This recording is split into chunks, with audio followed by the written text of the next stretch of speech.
안 그래도 업황이 어려운 건설, 조선, 철강업계가 초저유가라는 거대한 암초를 만났습니다. 유가가 배럴당 30달러대로 주저앉으면서 타격이 불가피할 전망입니다.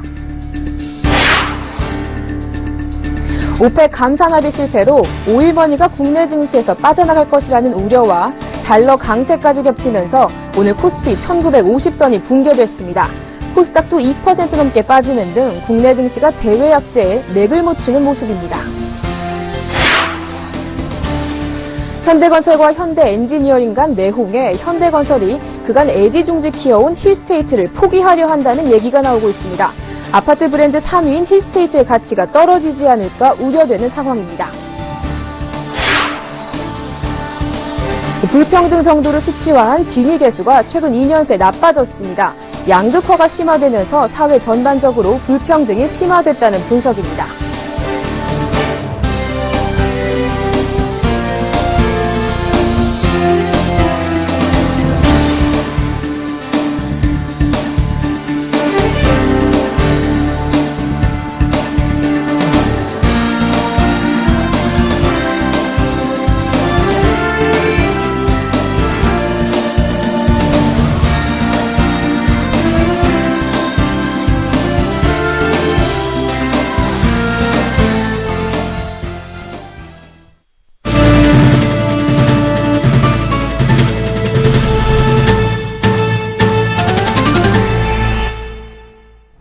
시청자 여러분 안녕하십니까? 12월 8일 생경제현장 오늘의 주요 뉴스입니다.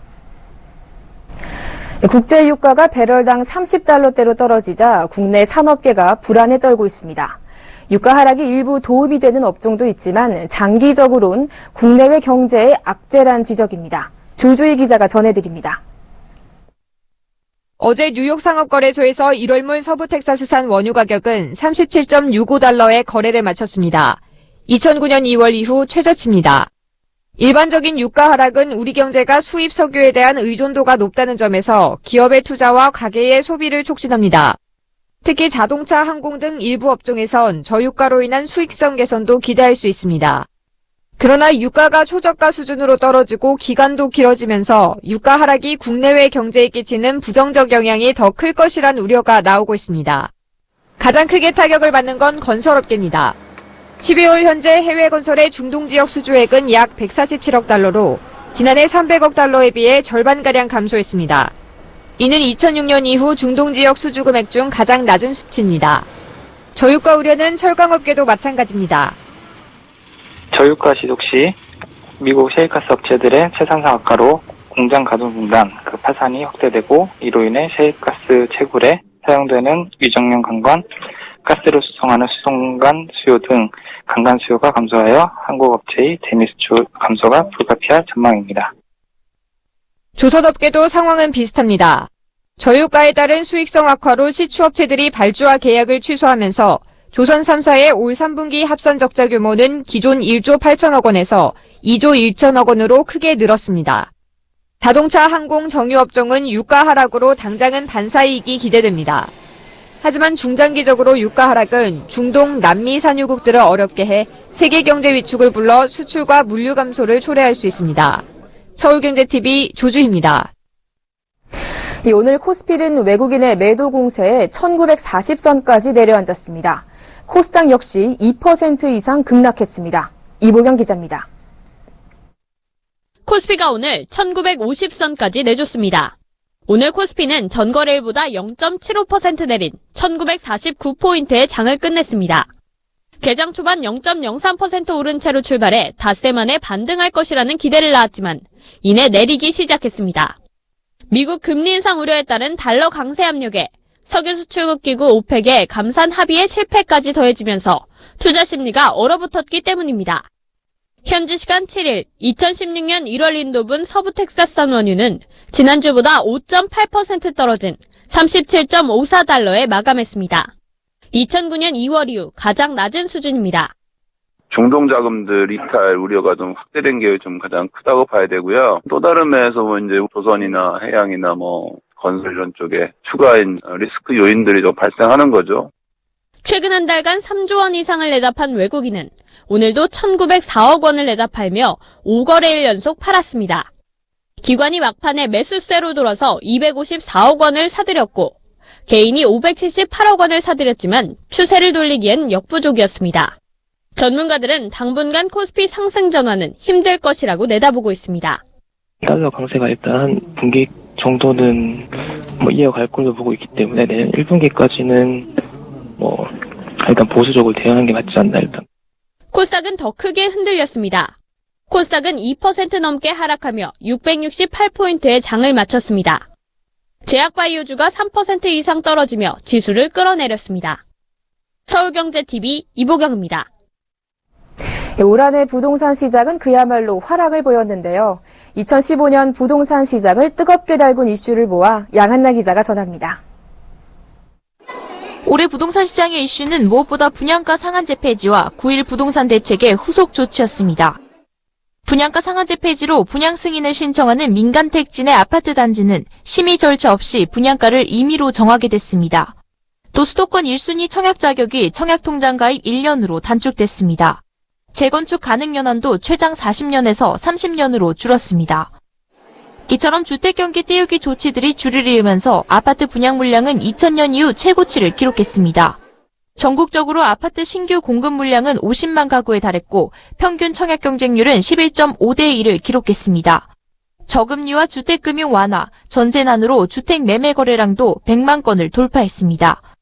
지난해 9.1 대책에서 발표됐던 청약제도 완화와 재건축 연한 단축에 대한 부분이 올해 실질적으로 시행에 들어가면서 이런 규제 완화 효과로 부동산 시장이 화랑세를 나타냈습니다. 이 같은 부동산 경기 부양 탓에 눈덩이처럼 가계부채가 늘어나자 정부는 다시 주택금융 조이기로 선회합니다. 내년부터 대출금을 원금 분할 상환하고 주택담보대출심사 관행을 담보 위주에서 소득 등 상환 능력 중심으로 바꾸는 가계부채 종합관리 방안을 7월 22일 발표한 것입니다. 이와 함께 기업형 임대주택인 뉴스테이의 도입과 반가 부동산 중개보수 시행, 상가 권리금 법제화, 아파트 분양권 오피스텔 실거래가 공개 등도 올해 주요 부동산 이슈로 꼽힙니다. 서울경제TV 양한나입니다. 건설업계에서 현대건설이 애지중지 키워온 브랜드인 힐스테이트를 포기하려 한다는 얘기가 나오고 있는데요. 현대엔지니어링과 힐스테이트 브랜드를 같이 사용하면서 불만이 쌓인 게 이유라는 분석입니다. 업계 2위 현대건설이 힐스테이트를 버린다면 실망할 소비자들이 많을 텐데요. 정창신 기자가 보도합니다. 현대건설은 고급 아파트 브랜드 DH 론칭을 알렸습니다. 현대건설은 힐스테이트와 차별화된 고급 프리미엄 브랜드라고 설명합니다. 3.3제곱미터당 3,500만 원 이상 되는 단지에만 적용한다는 것입니다.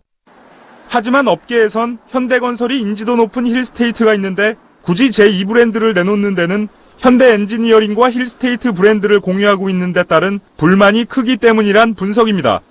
현대건설 관계자는 현대엔지니어링은 시공 능력이 현격히 떨어진다며 브랜드를 공유했다가 문제가 생길 경우 우리가 덩달아 피해를 볼 수 있어 문제가 있다는 판단을 하고 있다고 말했습니다.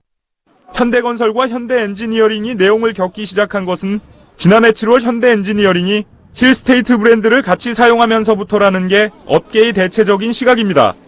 무엇보다 현대엔지니어링은 현대건설의 한 사업 부문으로 시작한 회사로 현대건설의 자존심인 힐스테이트 브랜드까지 공유하는 위세를 보이자 형님격인 현대건설 내부에서 볼멘 소리가 커졌다는 것입니다. 양사의 이 같은 갈등에 대해 현대차그룹 고위 관계자는 최고 경영진에서는 현대건설이 새로운 브랜드를 론칭하는 실제 배경에 현대엔지니어링과의 갈등 때문이라는 것을 감지하고 있다며 그룹 차원의 시너지 효과를 위한 브랜드 공유 전략에 차질을 빚게 된다면 내용을 일으킨 책임을 물게 될 것이라고 밝혔습니다. 일각에선 양사 간 갈등이 해법을 찾지 못하면 현대건설이 힐스테이트 브랜드를 버리거나 현대엔지니어링이 힐스테이트 브랜드를 못쓰게 하도록 초강수를 둘 수 있다는 분석도 나오고 있습니다. 삼성전자가 삼성중공업이 아파트 브랜드를 따라가다가 한쪽이 포기하고 사업까지 흡수한 전례가 있거든요. 현대건설 내부만이 커지는 것을 가볍게 봐서는 안 됩니다. 현대건설과 현대엔지니어링이 집안 싸움을 벌이면서 아파트 브랜드 3위인 힐스테이트의 가치가 떨어지지 않을까 우려되는 상황입니다. 서울경제TV 정창신입니다. 새 들어 살다가 집주인이 재계약 못하겠다고 하면 눈앞이 캄캄해지는데요. 기업들 간에도 이런 일이 벌어졌습니다. 기업은행은 약 4년 전부터 KT의 공중전화 부스에 ATM 기기를 설치하고 있는데 KT가 직접 인터넷은행 사업을 시작하게 되면서 방을 빼줘야 하는 상황에 놓였습니다. 정훈규 기자입니다. IBK 기업은행에 ATM 기기가 설치된 결합형 공중전화 부스입니다. 기업은행은 2011년부터 KT의 자회사인 KT링커스와 약 3년 단위로 계약을 맺고 현재까지 1,400여 곳 공중전화 부스에 ATM 기기를 설치했습니다. 하지만 KT가 인터넷은행 사업에 나서면서 기업은행은 앞으로 공중전화 부스에서 ATM 기기를 철거해야 할 상황에 놓였습니다. 이제 K뱅크가 발전을 하고 해서 많이 전국적으로 고객도 늘어나고 할 텐데요. KT가 전국에 약 7만여 개의 공중전화 부스를 갖고 있습니다. K뱅크는 고객 접점이 없는 인터넷은행의 약점을 공중전화 ATM으로 메울 계획입니다. 공중전화 부스의 집주인격인 KT가 직접 사용하겠다고 나선 마당에 세입자격인 기업은행은 재계약이 불투명해진 것입니다. 기업은행은 2011년부터 유명 방송인을 모델로 TV 광고를 시작하며 개인 금융을 강화해왔습니다. 특히 시중은행들에 비해 점포수가 부족한 기업은행에게 결합형 공중전화 부스는 고객 편의를 높이기 위한 주요 전략이었습니다. 그동안 들인 돈도 만만치 않습니다. ATM 기기 한 대당 평균 가격은 1,400만 원입니다. 이 같은 결합형 공중전화 부스가 1,400여 곳인 점을 감안하면 기업은행이 들인 기기값만 200억 원 이상인 것으로 추산됩니다. 기업은행은 그동안 들인 공이 물거품이 될 상황이지만 KT링커스는 앞으로의 계약에 대해 긍정도 부정도 하지 않고 있습니다. K뱅크와 저희들이 하게 될 텐데 아직 그것과 관련해서는 아이디어만 나와있지 그쪽에서 어떤 것도 지금 얘기한 적이 없어요. 핀테크 열풍으로 은행과 타업종 간 짝짓기가 활발해지면서 기업들의 셈법은 갈수록 복잡해지고 있습니다. 서울경제TV 정훈규입니다.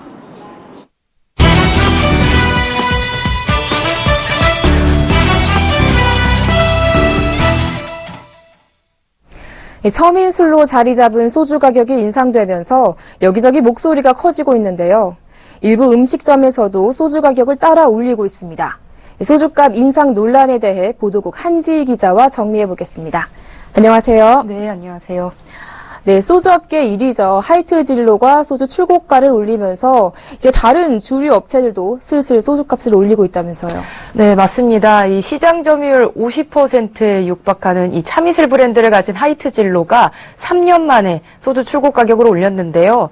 이 병당 961원에서 1,015원으로 약 54원 정도 올린 건데 업계 1위가 이렇게 소주값을 올리니까 다른 업체들도 기회는 이때다 싶어 가격을 올리고 있습니다. 대전 충남 지역 주류업체 맥키스 컴퍼니는 자사소주 오투린의 출고가를 963원에서 1,016원으로 5.5% 인상했고요. 제주 주류업체 한라산 소주도 출고가를 3.14% 올렸습니다. 현재 업계 2위인 롯데주류와 무학 등도 가격 인상을 검토 중입니다. 네, 그런데 요즘은 이 수나리와 같은 저도주가 많이 나오면서 이 원재료인 주정이 덜 들어가는데 왜 소주값은 오르는 겁니까? 네, 맞습니다. 요즘에 이제 최근에 젊은 층 사이에서 이 자몽이나 유자향을 가미한 리큐르 제품이 좀 인기를 끌었었는데요. 지난 1965년에 진로 소주가 30도였거든요. 근데 지금은 13도까지 내려왔으니까 확실히 점점 도수가 낮아지고 있는 추세입니다. 이처럼 알코올 도수가 낮아지면 소주의 주 원료인 주정이 좀 덜 들어가서 제조 단가가 떨어지게 됩니다. 주정업체 시장 점유율 1위인 진로 발효에 따르면 이 주정값은 지난 3년 동안 변함이 없었습니다. 주정의 원재료인 보리나 쌀, 현미 가격은 전부 떨어졌고요. 제조 원가가 이렇게 확실히 낮아진 건데 이 소주업체들은 원 부자재 값이 내렸다고 해도 이 세금에 기타 비용 지출까지 많아서 가격이 올라갈 수밖에 없다고 주장합니다. 이 그림을 한번 보시면 소주 출고 가격 구성 그림이거든요. 이 주정 등 첨가물이 차지하는 비중은 20%인데 포장비나 물류비 등 기타 비용도 28% 정도 차지하고요. 나머지 절반은 세금입니다. 네, 그런데 이 소주 업체가 출고가를 50원 정도 올린 것인데 이 음식점들에서는 무려 1,000원이나 올린다면서요. 네, 맞습니다. 이 소주 출고가가 오르면서 음식점에 있는 소주 가격도 덩달아서 이렇게 들썩들썩하고 있는 모습인데 평소 식당에서 판매되는 소주 가격이 싸면은 3,000원, 뭐 비싸면 4,000원 이 정도 되거든요. 근데 이제 고급 음식점이나 유흥업소의 경우에는 4,000원이고 이 골목 상권이나 대학가의 경우에는 조금 저렴한 3,000원을 받고 있습니다. 물론 이 판매가도 3년 전 소주 출고가 인상 때 한 차례 올린 가격이라는 겁니다. 사실 이 소주값 올리는 건 식당 사장님 마음이기도 한데요. 주류 유통 구조를 보면 주류는 현행법상 꼭 중간 도매상을 거쳐서 유통을 하게 돼 있는데 지난 3년간 소주값을 올리지 못한 중간 도매상들이 세금 인상분과 자신들의 이윤을 슬쩍 올려가지고 이 소주 한 병당 평균 20-30원 정도 소매점 납품가를 올렸습니다. 여기에 이 업체 출고가 인상분인 50원에서 60원 정도를 더하면 소매점 납품가는 8에서 90원이 오르게 되는 건데 그만큼 음식점 소주 판매 마진이 줄어드는 셈입니다. 이번 소주값 인상에는 이를 벌충하는 동시에 이번 기회에 소주값을 올려서 좀 마진을 키우자는 속셈도 깔려 있습니다. 반면 이미 4,000원도 비싸다는 손님이 많은데 1,000원을 좀 더 올리면 장사가 과연 되겠느냐, 좀 더 지켜봐야 된다, 뭐 이런 음식점들이 아직까지는 많은 상황입니다. 소주값이 1,000원이나 올라버리면 소비자들은 당황할 텐데요. 어떤 반응 보이고 있습니까? 네. 일단 소비자들은 참이슬을 좀 외면하고 있습니다. 경쟁사 소주를 주문하는 비중도 좀 크게 늘었고요. 이마트에서 하이트진로의 이 참이슬 출고가를 올린 지난달 11월 30일부터 한 주간 이 참이슬 매출이 그 전주와 비교해서 14%가량 떨어졌습니다. 반면 경쟁 제품 처음처럼은 13% 매출이 올랐는데요. 이 롯데마트에서도 같은 양상을 보였습니다. 현재 대형마트에서는 이렇게 유통마진을 고려해서 점포별로 약 100원가량을 올려서 판매하고 있는 상황입니다. 네, 줄줄이 오르고 있는 소주값 논란에 대해서 보도국 한지희 기자와 함께했습니다. 오늘 말씀 잘 들었습니다. 고맙습니다. 네, 고맙습니다.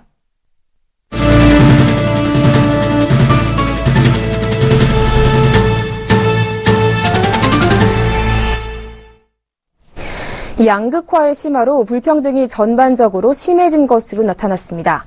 한국보건사회연구원 연구보고서에 따르면 한때 나아지는 듯했던 지니계수는 소득과 지출 측면 모두에서 정체됐거나 나빠졌습니다. 이탈리아 통계사회학자인 지니가 만든 지니계수는 불평등 정도를 수치화한 지표로 0과 1 사이의 값을 나타냅니다. 값이 1에 가까울수록 불평등 정도가 심하다는 의미입니다. 가처분 소득 기준 지니계수는 2013년 이후 정체 상태이고 소비지출 기준 지니계수는 2012년 0.249에서 2014년 0.262로 높아졌습니다. 최상위 20%가 최하위 20%의 몇 배의 소득을 가지고 있는가를 나타내는 5분위 소득 배율도 2009년 이후 5배 수준을 보였습니다. 5분위 소득 배율의 값이 5라면 소득 최상위 20%가 소득 최하위 20%의 5배의 소득을 가지고 있다는 뜻입니다. 내년부터 이륜차와 승용차의 중간 형태인 초소형 전기차가 일반 도로를 달릴 수 있게 됩니다. 내년부터 전기차의 전용 번호판을 도입하고 신규 공동주택에 전용 주차구역도 의무적으로 설치합니다. 산업통상자원부는 오는 2020년에 친환경차 100만 대 시대를 열기 위한 제3차 환경친화적 자동차 개발과 보급 계획을 국무회의에서 보고했습니다. 산업부 계획을 보면 올해 337개에 불과한 전기차용 급속 공공충전기가 2020년에는 1,400개로 늘어납니다. 삼성 엔지니어링 주가가 대규모 유상증자 추진에 급등세를 보였습니다. 오늘 유가 증권시장에서 삼성 엔지니어링은 13.98% 급등한 15,900원에 마감했습니다. 이재용 삼성전자 부회장의 증자 차별 소식이 이번 유상증자의 성공에 대한 기대감을 키우면서 증권가에서도 긍정적인 반응을 불러왔습니다. 삼성그룹의 삼성 엔지니어링 지원이 예상돼 실적 개선에 대한 기대감도 커졌습니다. 그러나 시장 일각에서는 유상증자가 삼성 엔지니어링의 정상화를 보장하지는 못한다면서 유보적인 입장을 보였습니다. 미래에셋증권은 삼성 엔지니어링에 대한 목표 주가를 종전 38,200원에서 만원으로 낮췄습니다. 올해 공모주 투자가 각광을 받은 것과 달리 수익률은 기대에 미치지 못한 것으로 나타났습니다. 4일 기준 국내 공모주 펀드의 연초 이후 수익률은 평균 2.15%였습니다. 이는 같은 기간 국내 채권형 펀드와 국내 주식형 펀드, 주식 혼합형 펀드 등 유형 펀드의 평균 수익률을 모두 밑도는 것입니다. 올해 국내 주식형 펀드에서 5조 원의 자금이 이탈한 것과 대조적으로 공모주 펀드로는 2조 3,750억 원의 자금이 몰렸습니다. 공모주 펀드별 연초 이후 수익률은 메리츠 세이프 밸런스 2가 6.87%로 가장 우수하고 하나 프리미엄 3령 1위 5.48%, GB 100년 공모주 1호가 4.6% 순입니다. 설정액은 KTB 공모주 분리과세 하이힐드가 2,866억 원으로 최대였습니다. 한국 SC은행은 오늘 현재 채용을 진행 중인 올 하반기 대졸 신입행원 50명에게 100% 연봉제를 적용한다고 밝혔습니다. 따라서 이번에 채용되는 신입행원들은 직무에 따라 개인별 또 팀별 평가를 통해 연봉이 정해집니다. 자신이 연초에 세운 영업 목표가 연봉 인상의 기준이 됩니다. 현재 SC은행에서는 부장급 이상 직원은 연봉제, 부장급 이하 직원은 호봉제가 적용되고 있는데 호봉제 직원 비중이 46%에 그치고 성과 연봉제 직원이 54%에 달합니다. 최근 961명을 특별 퇴직시키기로 한 SC은행은 내년에 채용할 예정인 신입행원 300명 중 일부 직원에 대해서도 연봉제를 적용하는 방안을 검토 중입니다. 예전에는 학생들에게 장래 희망을 물어보면 과학자라고 대답하는 친구들이 참 많았는데요. 최근에는 연예인, 공무원 등 과학자라는 꿈이 후순위로 밀려나고 있습니다. 이 가운데 현대모비스가 찾아가는 주니어 공학교실을 통해 과학에 대한 관심도를 높여 미래 대한민국을 짊어질 과학 꿈나무 키우기에 한창입니다. 김혜영 기자가 전합니다. 강원도 인제의 한 초등학교. 이른 아침 커다란 버스가 학교로 들어옵니다. 현대모비스에서 운영하는 찾아가는 주니어 공학교실입니다. 찾아가는 주니어 공학교실은 버스에 과학을 싣고 전국 방방곳곳을 누비며 소외지역계층 아이들의 꿈을 키워주고 있습니다. 미래 과학자들을 많이 양성할 수 있도록 꿈을 심어주기 위해 이 프로그램을 시작했고요. 전국 12개 학교에 저희 회사 사업자 인근에 있는 학교에서 수업을 하고 있는데 그런 친구들뿐만 아니라 소외된 지역에 있는 친구들에게도 같은 혜택을 주고자 이런 찾아가는 주니어 과학교실을 시작하게 되었습니다. 어려운 과학적 원리를 친숙한 흥부전에 덧입힌 과학 강연극에 학생들은 눈길을 떼지 못합니다. 아이들은 여기저기 손을 들며 어느새 과학에 흠뻑 빠집니다. 이번에는 아이들이 장애물을 만나면 멈추는 세이프티카를 직접 만들어 봅니다. 평소 교과 시간에 다루지 못했던 체험활동을 통해 어렵게만 느껴졌던 과학 원리에 쉽게 다가설 수 있습니다. 편하고 재밌게 한 것 같아요. 장래희망이 메카트로닉스 관련된 연구원인데 이런 기회를 가지면서 제 꿈에 한 발 더 가까이 가게 된 것 같아서 좋았습니다. 이처럼 아이들은 찾아가는 주니어 공학교실에서 직접 만지고 경험하며 자연스레 과학에 관한 흥미와 호기심이 커지게 됩니다. 현대모비스는 2005년 한양대 청소년 기술센터와 함께 주니어 공학교실을 시작했습니다. 현대모비스는 이 프로그램을 지속적으로 운영해 청소년들의 꿈을 응원하는 멘토가 될 계획입니다. 이런 수업들이 지역뿐만 아니라 더 안쪽에 있는 그리고 더 소외되어 있는 지역 친구들에게도 찾아갔으면 하고요. 일회성으로 수업하는 것이 아닌 좀 더 정기적으로 많은 수업을 제공할 수 있도록 노력하겠습니다. 찾아가는 주니어 공학교실은 올해 인제군을 끝으로 22개 지역에서 2천여 명의 어린이들에게 과학의 꿈을 심어줬습니다. 서울경제TV 김혜영입니다.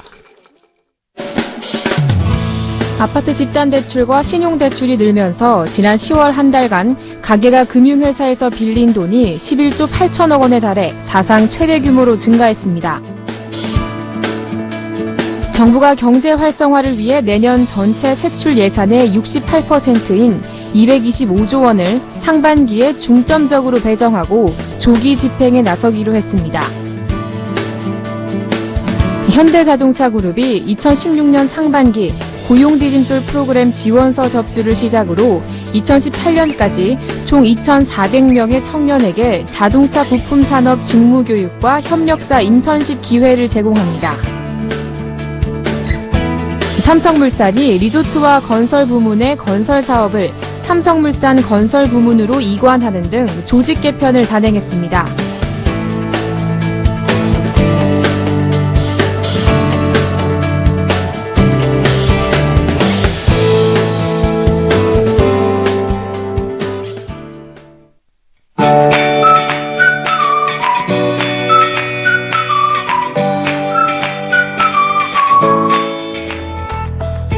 안녕하세요. K웨더 F스타일 예보 황지영입니다.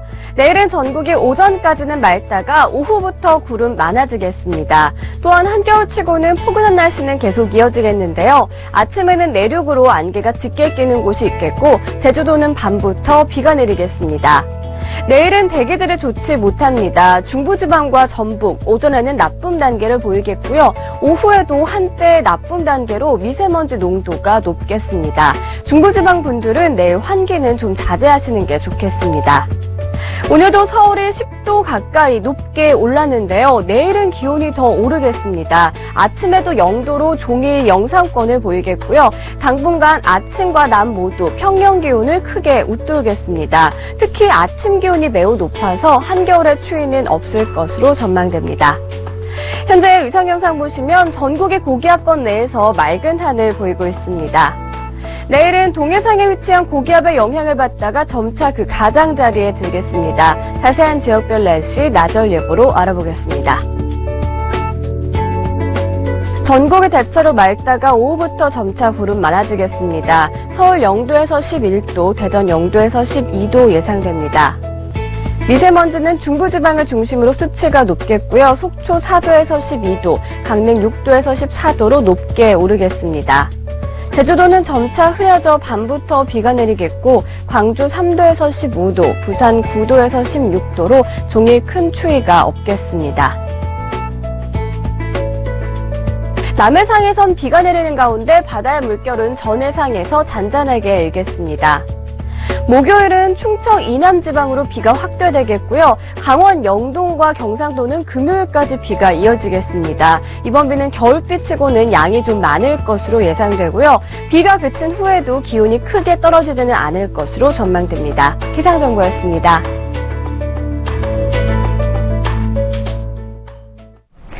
소주값이 50원 정도 오르게 됐는데요. 사실 이 50원 자체가 부담이라기보단 주류업계가 출고가를 올리면 식당이나 주점 대부분이 가격을 1,000원이나 올릴 수 있다는 것이 서민들에겐 부담일 수밖에 없겠죠.